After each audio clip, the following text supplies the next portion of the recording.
Down among the trees that thronged the gully, thick and tangled where the stream struggled over limestone slabs as it made its way eastwards to the sea, a woodpecker drummed insistently on decayed, grub-laden timber. The sound dragged him from his slumber, and he reluctantly twitched open his encrusted eyelids, mouthing unspoken obscenities. Vague shapes danced across his blurred vision. Sunlight filtering through the tall trees dappled shade and light, a movement across to his left, as some animal, disturbed by his awakening, sought cover in the undergrowth beyond the crude hide where he spent his nights. It could have been a rabbit. He liked rabbit, but the skills necessary to catch them eluded him still.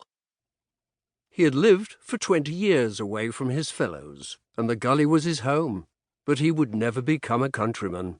He was too old now, anyway. He pushed aside the old sacking that had covered him while he slept and clambered stiffly to his feet. A bottle clinked against his foot. With interest, he picked it up and sniffed at it. The bottle was empty, and disconsolately he tossed it aside into the undergrowth outside the hide where it joined other discarded rubbish. He peered around him at the filtering sunlight, but it was the old problem. Encrustations on his rheumy old eyes made it impossible to see anything other than blurs. He shambled his way down the slope to the stream, the path familiar, a worn track from the hide to the water, one he had tramped for years and could walk blindfolded.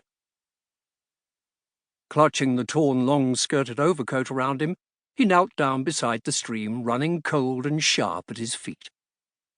Stones cut into his knees, but he ignored them as he dipped his fingers in the water, careless whether the fingerless woolen gloves remained dry.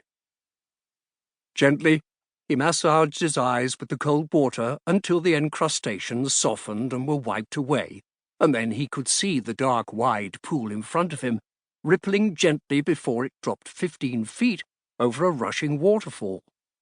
He could see his face in the water now, dimly. Foxy Fernley, they called him at school, and ever since. He could only vaguely remember why the nickname had been given to him. It had been something to do with that day in the chicken run at the farm near the school. The older boys had found him there, and the chicken was dead. He could not recall why it had died, and yet there was always that distant stirring of his loins to be recalled, the warmth of the chicken in his hands, the movement of its breast, warm and exciting. It had all been so long ago.